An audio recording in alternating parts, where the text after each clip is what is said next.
All right, boys. The biggest news of the day, obviously, yesterday was the release of Jamin Davis.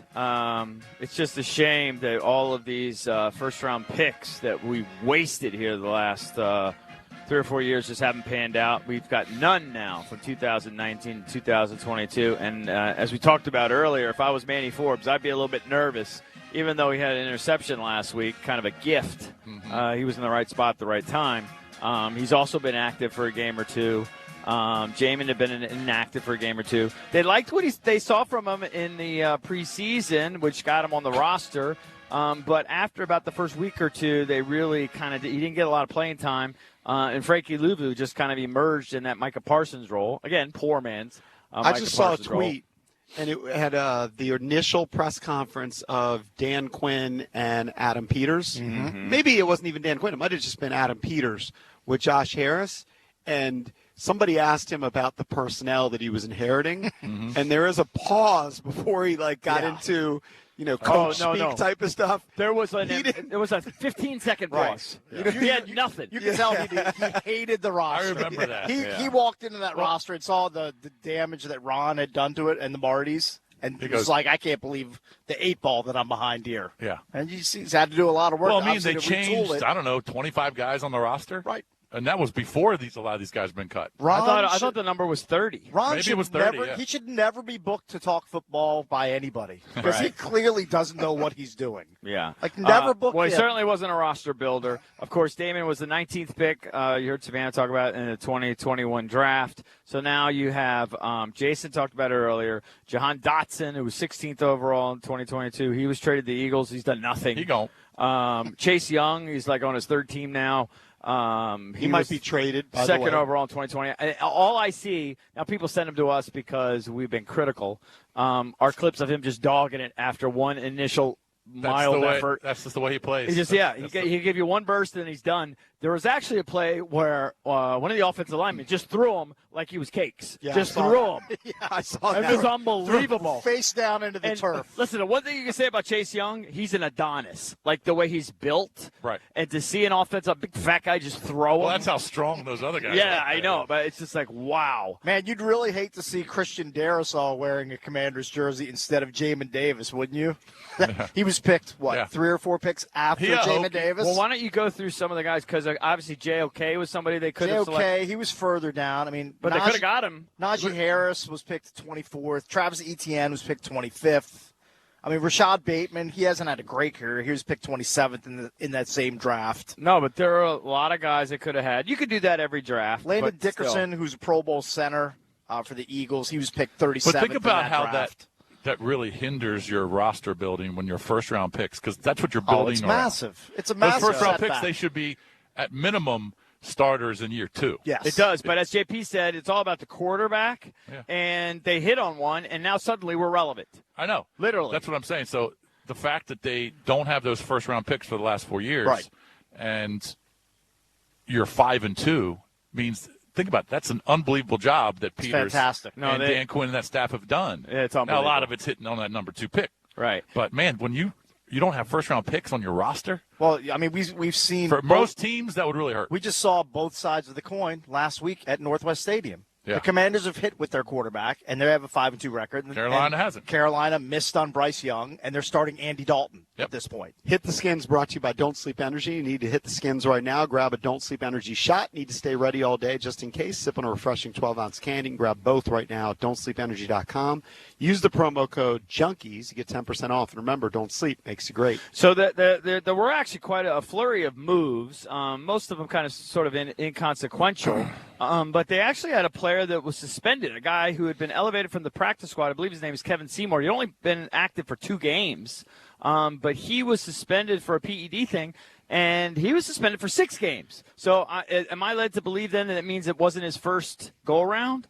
Because somebody was just suspended for 2 games. Jameson Williams from the Lions. Yeah, so I don't understand. I'm sure it's probably multiple offenses. Maybe he's a repeat offender. Yeah, that's the only thing I can gather. But they elevated a couple guys. They signed a couple guys to their practice squad. So usually bottom end of the roster guys don't really have an impact. I know JP likes to talk about that a lot.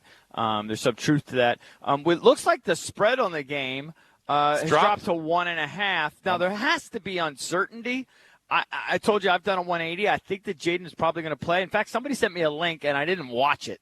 Okay. Because I was too busy, two chipping and 3 putting. And telling the authorities that you mistakenly dialed 911. Yes. The Jayden went through a very similar thing at LSU, I guess. He had same like a rib issue, and he played the following week. So who knows? Maybe it's a kind of a reoccurring Maybe he had thing broken ribs in that instance. Oh, that one was broken? Yeah. But I think that line has to be based on uncertainty, right? If they knew that Jayden was starting, do you think it'd still be 1.5? It would be at least a pick 'em.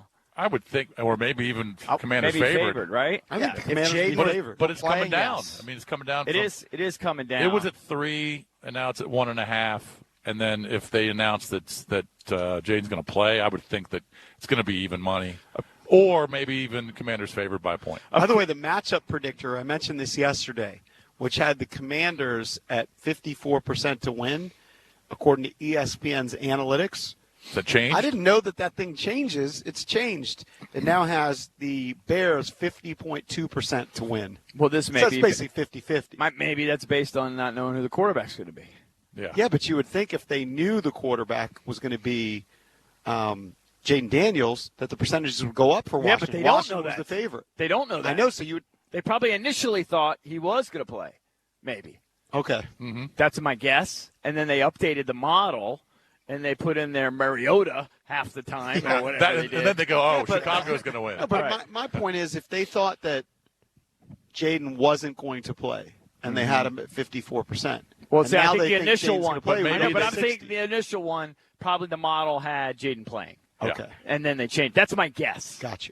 But who knows? I'm clearly guessing. So we obviously know that – the strength of this team is the offense. When you look at the statistical breakdown and you try to compare a little bit, tied for first, 31.1 points per game, Cakes.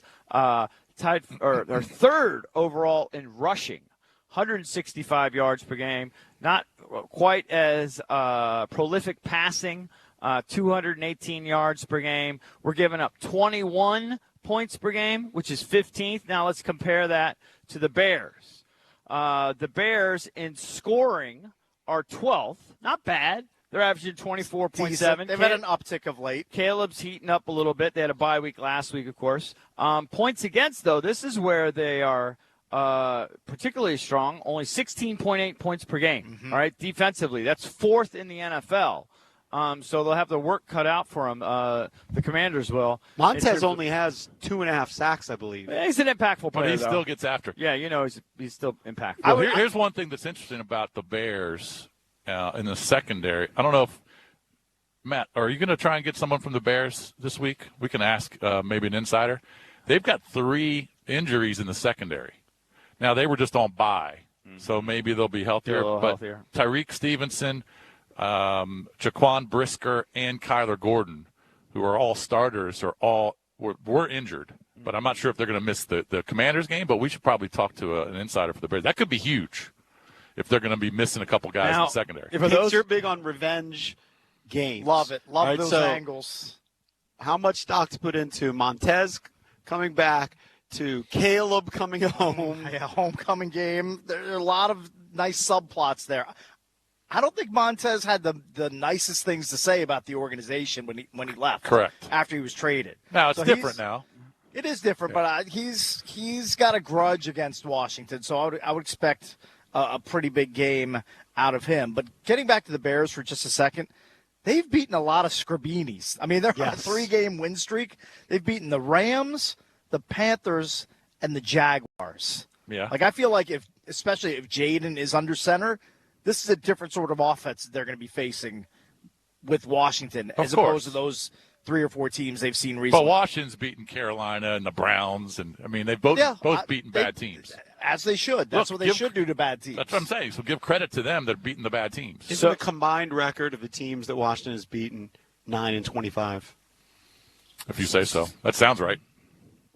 Well, I would argue. I can't. Rams, Panthers, Jags. I can't do this math on the fly. And Titans? But the wins they have, they beat the Titans, Rams, Panthers, and Jags. Those all subpar teams. Yeah, a bunch of 1 and 2 win teams. Now, if you want to do, and obviously, especially if Jayden plays, they're going to be playing this up all pregame and everything. I know some of us don't like to watch the network pregame shows, but when you do the direct comparison with Caleb and Jayden, Cakes, Caleb has come on a little bit.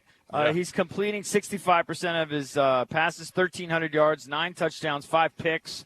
The old school quarterback rating is 88.7. Nothing great. QBR, I'm not as schooled in the QBR in terms of what's a great number. I know if you're like 70 or 80, that's great. Where does 46.4 rank in terms? Slightly below average. Slightly below average. To compare, Jayden's QBR is 73.9. That certainly seems pretty high. Where does that rank overall on the for all quarterbacks? Last one or two? He was second or third. Second or third. Yeah, In the traditional quarterback rating, which I think we all acknowledge has many flaws, he's got a 107. Just 6 touchdown passes to 2 interceptions. He's protecting the ball. Hasn't been super prolific through the air. But he is completing 75.6% of his passes, down a little bit from when he was at 80%. But the real big number, I know that gets fantasy guys like Cakes all excited, 372 yards on the ground, 4 touchdowns rushing, but gives him 10 total touchdowns. Gets me horny. Close to 2,000 yards overall. Just been super impactful. And I think if you had to have Rookie of the Year right now, he'd win it.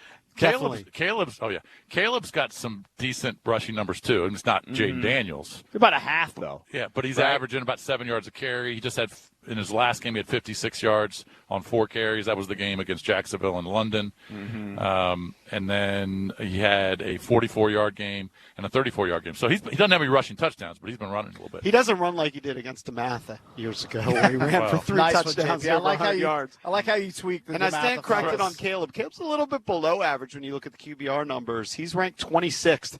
And to just kind of give you the ballpark of where he is, QBR they judge, it's all stats have flaws. Right. It's ESPN people judging it. But Daniel Jones, for example, has a higher QBR than Caleb Williams. He's right next to Anthony Richardson and Jacoby Brissett. Well, that's how flawed both the QBR and the quarterback rating is. Aaron Rodgers. Who would you rather have, Daniel Jones or Caleb Williams? But you'd rather have Caleb. But I'm telling you, Caleb is going to be a roller coaster kind of guy. His first 2 games were rough. Jayden Daniels, number 3. So you've got Josh Allen 1, Lamar Jackson 2. What are their Daniels numbers? Put in 3 context, in though. I need context with numbers. Well, that's what it was. Josh Allen has a 77.6. So Lamar's at a 74.3. So they're Jaden's just a couple points ahead of him. Right. And then Joe Burrow and Kyler Murray right so behind the him. QBR is definitely affected by clearly what you've done throughout the entire season. But his first 3 games, he had 2 touchdowns and 4 picks. Right. His last 3 games, he's got 7 touchdowns, 1 pick. Well, what did you have as individual game QBRs in the last 3? Yeah. 89, 83, and 46. Okay. And his first 3 were 35, 22, 24. Right. So clearly in the last 3 games, he's been much better. The QBR tries to address the situation of if a quarterback throws a perfect pass for what should be a touchdown and it's dropped, they actually credit that as a good throw. The traditional pass rating doesn't. Because it's an incompletion, Right. Not surprising, his best QBRs by far came against Carolina and Jacksonville, which they should. Yeah. They're just poor defensive teams.